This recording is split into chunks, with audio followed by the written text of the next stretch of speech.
She's 32, single, still renting a one-bedroom on Chestnut Street. That's what my cousin Brittany laughed as she sipped wine in her Santa Barbara vineyard. They all chuckled. My mom just sighed. No one knew that the building I rented was actually mine. No one knew that I owned the company quietly buying up Eastwood Tower, the very place they were skimming profits from. And no one, not even my father, knew that the woman they saw as the family disappointment was about to audit their entire empire. Hi, I'm Claire Bennett. I've been underestimated my whole life, until the day I walked into the boardroom and every smug smile disappeared. Have you ever been written off by your own family? Tell me in the comments. Let's talk about the quiet ones, because sometimes the quiet ones hold all the power. That evening, yellow light spilled from the window of the 17th floor apartment at Eastwood Tower, casting a glow onto the busy streets of downtown Seattle. Claire Bennett pulled her keys from her handbag and unlocked the door to the one-bedroom apartment she had spent nearly 6 years saving for, and had now paid off most of the mortgage. A small but cozy space, meticulously organized. It was her private sanctuary and the quiet victory of a woman long underestimated by her family. She had just sat down on the sofa when her phone buzzed. A text from her mother. A gentle reminder, seemingly harmless. Don't forget Sunday dinner at Brittany's. There's something important the family wants to talk to you about. Claire didn't need to guess. Something important had never brought anything pleasant.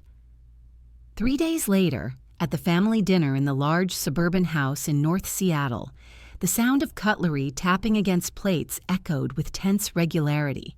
And then, just as Claire was reaching for another piece of salad, her mother casually said, "Oh, Claire, I forgot to mention, Brittany will be moving in with you for a while, to get back on her feet after the breakup." Claire froze. Her fork clattered onto the plate. In that moment, every sound in the room seemed to vanish. "Wait, moving into where?" she asked, her voice quiet but firm. "Your apartment, of course. Just for a little while." No one asked for permission. No one asked what she thought. They had decided for her. Claire let out a small laugh, not the kind born of humor, but of a bitter familiarity. She was all too used to family decisions where her name was only mentioned at the end, as someone expected to comply. Brittany, her older sister, was slowly swirling her glass of red wine as if this were the most natural thing in the world. Their mother continued, still in that gentle tone. "You know, Brittany's apartment is too close to where she used to live. It wouldn't be good if she ran into Logan.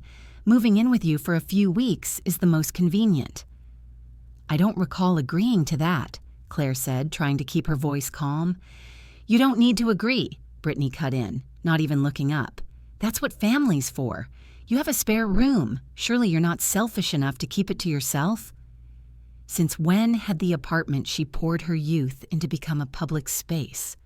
She turned to her father, the only one who might intervene, but he simply shrugged and mumbled, "It's a small thing, Claire. Brittany needs to get back on her feet. It's family." Family. That word always came with obligations. For Claire, it had never been something to lean on, but something to carry. She remembered her college days when Zachary, the youngest sibling, lost his scholarship because he skipped his finals. Their parents were upset. For 3 days. Then Claire was asked to transfer $3,000 from her tutoring savings to help him through a tough time. She remembered when Brittany had her first child, how Claire took 3 weeks of unpaid leave to care for the baby during the day because she's too exhausted, while Brittany still went to the spa and posted photos bragging about having the best little sister in the world. She remembered when she hesitated to host their mother for a month after her eye surgery because she had just landed an important project. Her mother cried as if Claire were the most ungrateful daughter on the planet. In the end, Claire worked from her laptop in the hospital corridor every day, while her mother complained, "The bed's too small and there's nothing to watch." There was always space for Brittany's pain and failures, always forgiveness for Zachary's mistakes. But Claire? She was the strong one, the pillar, or more accurately, the post everyone leaned on without asking. "I just need a few weeks," Brittany declared as if issuing a verdict. "I've already sent photos of your bedroom to the cleaning service. I'll drop the key off in a bit." Claire clenched her jaw. Her bedroom, the only room with a window facing the Seattle skyline, where she woke every morning to soft, natural light filtering through white curtains. It was where she read on weekend evenings, beside her tall floor lamp with a cup of ginger tea. Now it would become Brittany's room, because family needs. "I'll check my schedule," Claire said softly, then stood up. Her mother looked surprised. "At least finish your dinner." "I'm full." She walked out the door, her pace quick, as if the house might suffocate her if she stayed another second. In the car, her hands gripped the steering wheel until her knuckles turned white. But inside, a resolve was forming. They thought she would bend, like always. They were wrong. That night, Claire drove back to Eastwood Tower with no music on. A light rain fell over Seattle, water streaking across the windshield like her emotions. Quiet but unsettled. She pulled into the underground garage, her hand still trembling slightly as she slid the key into her private elevator. But when the apartment door opened, the familiar stillness washed over her like a sedative. Her apartment, bought with her own hands, painted by herself. Every tile, every pendant light was a result of careful selection over months of pinching pennies. And now, because of her sister's melodramatic breakup, she was expected to give up that space as if it were some surplus attic. Claire exhaled. Number this time, she wouldn't yield. She turned on the desk lamp, took out her phone, and dialed Logan, a colleague from the real estate firm, currently looking for a temporary place to stay after ending his lease. "Logan, I have a place. The main bedroom's a bit small, but the view is amazing. Rent is low, and there's no deposit if you can move in this week." Logan didn't ask why. They'd worked together for years, and he always knew. When Claire acted, she'd already thought it through. "Send me the address. I'll move in tomorrow night." After hanging up, Claire opened her laptop and drafted a short-term lease agreement for 2 months, clearly stating the tenant's full right to personal use of the space. She scanned the signed copy the next morning and sent a duplicate to Eastwood Tower's management office to ensure all records were properly filed. Then she sent a brief email to her mother. "I have a friend in need of temporary housing and have arranged for him to stay in the apartment for the next 2 months. I ask that everyone respect this decision. Claire." No explanation, no apology. 3 days later, on the exact day the family planned to bring Brittany over to settle in temporarily, Claire packed her suitcase into the car and left for Santa Barbara wine country, a work trip turned getaway she had originally postponed, but now served as the perfect excuse. She switched her phone to airplane mode before takeoff, leaving no message behind. When Brittany and their mother showed up at the apartment door, rolling suitcases and carrying a wooden wine crate, apparently Brittany's only essential item for moving, the person who opened the door wasn't Claire. It was Logan wearing a gray t-shirt shelving books. "Sorry, and you are?" he asked, raising an eyebrow. Claire's mother froze. Brittany stammered, This is my sister's apartment." "Claire? Oh no, she's subletting it to me while she's away on business." Logan held up the lease. It had a signature, a seal from building management, everything legal and undeniable. When Brittany called Claire, the only response she got was a single text. "If you need a place to live, I believe you have enough connections and resources to handle it yourself." A storm of phone calls, texts, and emails followed over the next 3 days. Her mother wrote, "How could you do this to your sister? She just broke up. She's hurting." Her father messaged, "This isn't worth making a big deal. It's just a few weeks." Zachary, the youngest sibling still living off their parents at 27, sent a voice message, half angry, half scornful. "You made Mom cry. Proud of yourself?" Claire read every line, every word, and said nothing. She was sitting in a small cafe overlooking the Santa Barbara wine valley, her notebook open in front of her. In it, she wrote a single sentence: "Kindness is not an obligation, and love does not mean invasion." When Claire returned to Seattle a week later, the tower still stood tall, Logan was still there, and the last message from her mother simply read, "Call me when you're ready to talk like a family." She knew the story wasn't over, but this time, she was the one driving. On Sunday night, Claire sat alone on the balcony of the 23rd floor at Eastwood Tower, her eyes gazing down at the golden light spilling from buildings as dusk settled. She had just finished the quarterly report for a renovation project on Chestnut Street, a charming old residential block she had purchased from a nameless development firm, where most tenants were working-class families who had lived there for decades. She hadn't torn it down as rumors suggested. She restored it. She protected the rent, and she kept her word. Her phone rang again. Her mother. The 14th call in less than 3 days. Claire set the phone aside. An hour later, there was a knock at the door. She opened it to find her mother, father, Brittany, and Zachary lined up as if about to enter a crisis family meeting. "Claire," her mother said, voice low, "we need to talk, seriously." Claire tilted her body, not inviting them in. She just stood there. "You did this on purpose, didn't you?" Brittany hissed through clenched teeth. "You wanted to humiliate me." Claire folded her arms, eyes steady. "You entered my home, planned your move without asking. I simply reclaimed control of my own living space." "So you brought a stranger in to live there?" Zachary cut in. "Some guy you barely know?" Claire let out a quiet laugh. "Logan has been a colleague for 3 years. He manages 5 buildings for West Pine Holdings. If I didn't trust him, I wouldn't have offered." The entire family fell silent. "West Pine what?" her father asked. Claire said nothing. She had considered telling them many times the truth that for the past 7 years, she had been the founder and operator of the real estate firm secretly behind numerous acquisitions in downtown Seattle and fast gentrifying neighborhoods. But to reveal it now would turn it into a negotiation, and she didn't owe anyone a negotiation just to live within her own boundaries.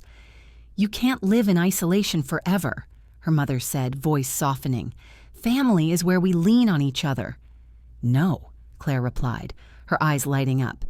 "Family is where people respect one another, not where every time I say no, I'm seen as ungrateful." Brittany dropped into a chair, abandoning her usual polished poise. "Mom, say something. She's disgraced the whole family." "You disgraced yourself," Claire said plainly, "by assuming I owe you everything because you just broke up.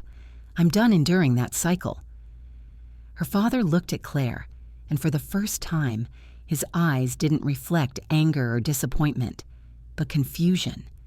"Claire," he said, "I understand you've put up with a lot, but if you want to be respected, you also have to be willing to compromise." "I compromised my entire youth for compromise, Dad." She drew a deep breath. "Now I just want to live within my own limits, and I'm doing very well." Her mother fell quiet. Maybe for the first time she realized that the daughter who spoke the least demanded the least, often dismissed as too cold or too independent, had simply grown too used to never being allowed to have needs. "So what now?" Brittany asked, sneering. Claire looked at her sister, not with anger, just fatigue. "I plan to live a life that doesn't depend on other people's emotional instability. And if you need a place to stay, I'm happy to help you find an apartment to rent, but not in my home." Zachary stood up, grumbling. "Let's go. She's not part of this family anymore." Claire watched her brother leave without calling him back. Her father walked more slowly, this time pausing at the door. "You really think you're okay?"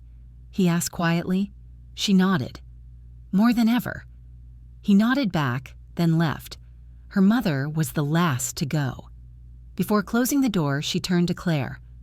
"I'll learn to respect your decisions, but I hope one day you'll still consider me family." Claire didn't answer, but she held her mother's hand lightly, like a small promise, then closed the door. On Monday morning, Claire stepped into her office on the 36th floor of Eastwood Tower, where the clear glass windows reflected Seattle's early sunlight, and where her entire family was about to discover a truth.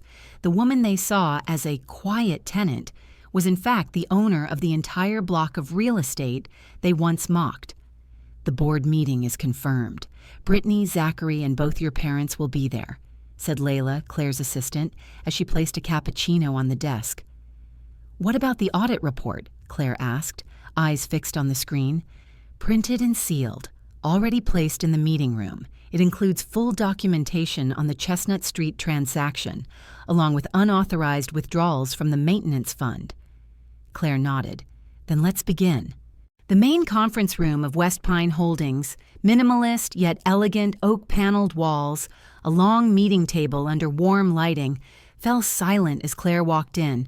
Her family sat in a row like an uninvited panel of judges. Brittany in an expensive white suit, her mother adjusting a Hermes scarf, and her father sitting with folded arms, his eyes assessing her like a failed candidate.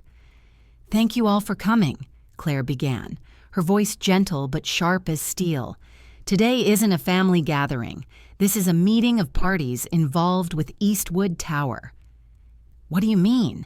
Her father frowned. "I mean," Claire lifted her head, eyes calm, "I'm the legal representative and majority shareholder of West Pine Holdings, and as of last quarter, West Pine owns 100% of the management and ownership rights to Eastwood Tower." No one said a word, not until Brittany burst out laughing. "You're joking, right? You're a real estate agent. I remember that blazer with the torn sleeve you wore to New Year's brunch. Don't be ridiculous." "I'm not joking." Claire placed a thick file on the table. "Here's the transfer proof, and this is the audit report from the past 12 months. Unfortunately, most of the violations are tied to people in this room." Zachary jumped to his feet. "Are you blackmailing the family?" "Number I'm cleaning up the mess the family left behind." Claire turned page after page. The $400,000 consulting fee was actually wired straight to Zachary's shell company. The fake rooftop renovation expense turned out to be the cost of a weekend house in Lake Tahoe, under Brittany's name. Her mother gripped the armrest. "Claire, how long have you been running West Pine?" 7 years. While the whole family thought I was unemployed because I didn't post travel selfies or pictures with pets. Brittany snapped, "Why keep it a secret? Why not show off? Who builds an empire and lives like a rat in Chestnut Street?" Claire smiled. "Because I wanted to build it without being scrutinized, interfered with, or lectured. And that apartment isn't a rat hole.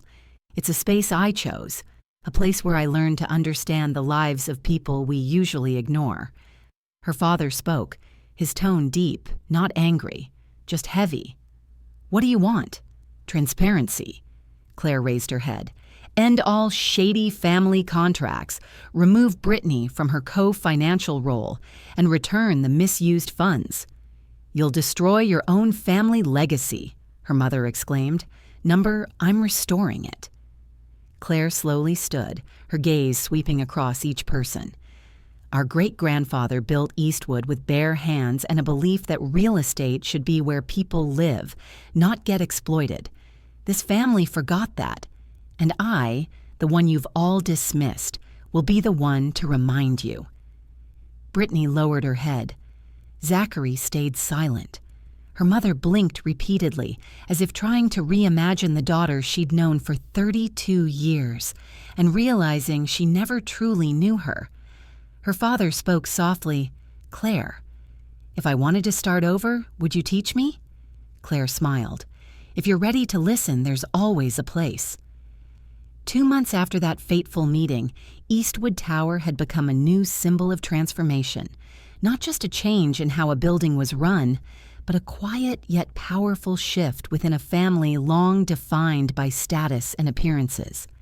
Claire didn't push anyone away. She simply set one condition. Anyone who stayed had to start over. And the most unexpected thing happened. Brittany, who had once mocked her sister for living simply, began attending a sustainable investment workshop, taught by an instructor Claire had invited from Stanford, held right on West Pine's conference floor. Though she still carried designer handbags, Brittany stopped posting resort selfies. Instead, her photos showed her with locals in the neighborhoods West Pine was restoring. One late afternoon, Brittany waited for Claire by the elevator. "I used to think you lived small because you were afraid," she said. "But now I see. It's because you've always known exactly what you wanted." Claire smiled. "And you're starting to understand what that means." Zachary was more discreet. He never apologized, but Claire noticed he began visiting the West Pine Library in the evenings, a public reading space she'd opened for urban planning students. Once she saw his name on the registration list for the course Transparent Finance in Real Estate. "You don't have to say anything," Claire said when she caught his uncertain gaze in the hallway. "I know," Zachary replied quietly. "I'm just trying to fix a little." As for her mother, who once used tears and implication to control emotions, she visited Claire for the first time without calling in advance. She brought a tray of homemade cinnamon waffles. Placing them on the kitchen counter of Claire's Chestnut Street apartment, she said simply, "When I was your age, all I thought about was marrying rich. Now I see. Having a daughter rich in character means far more." Claire opened a cabinet and took out 2 mugs. "Have a drink with me?" Her mother nodded. "Yes, but not to lecture. Just to listen." One evening near Christmas, Claire hosted a small gathering in the communal courtyard of the old Chestnut Street complex, now being restored section by section to preserve the spirit of the old neighborhood. Strings of golden lights, violin music from a street performer she had once sponsored, and the scent of hot cocoa filled the air. She stood beside a wooden table greeting each guest. No spotlights, no press, just neighbors, residents, colleagues, and most surprisingly, her entire family. Her father arrived late, but this time he didn't enter with scrutinizing eyes. He brought a small gift box. Inside was a weathered notebook, handwritten notes from Claire's great-grandfather when laying the foundation for Eastwood Tower, the ink still scented with age. "I've kept this for years," he said, "but I never really read it. Maybe now it belongs to someone who truly understands it." Claire opened the first page. A line in bold handwriting read, "Never forget, land is for people to live on, not to fear." She looked up at her father. "I won't forget." That night, as people began to leave, Brittany pulled out her phone and raised it. "Let's take a picture. I want to remember tonight." "You're not going to post it, are you?" Claire joked. "Number just to keep. Sometimes the most beautiful moments don't need applause." Claire stood among them, her parents, her sister, her brother. None of them perfect, but all learning to see one another with new eyes. As the last light in the courtyard dimmed, Claire stepped back into her apartment. She slipped off her shoes, sat on the wooden chair by the window, and looked out at the lights of downtown Seattle in the distance. Eastwood Tower still stood there, but now it symbolized something else. Not power, but the capacity to heal. And Claire knew she hadn't just reclaimed her voice. She had reignited something even more vital. A family learning to apologize, to change, and to write a new chapter together. Not everyone is born to be heard, but everyone has the right to choose how they will rise. Claire didn't need to win the argument. She just needed to build herself strong enough so that one day the very people who once overlooked her would have to stop and listen, not because she shouted louder, but because she lived with enough truth, enough depth, and enough resilience to create an echo from her very silence. If you've ever been underestimated, ever pushed to the margins of your own family, remember this: you don't need to be accepted to begin. You just need to believe that true worth doesn't need to be flashy. It just needs to be lived fully, and one day it will shine on its own. Subscribe to the channel to follow stories of recovery, rebirth, and quiet victories. Because sometimes strength doesn't come from fighting back, but from choosing to live kinder, stronger, even when no one is watching.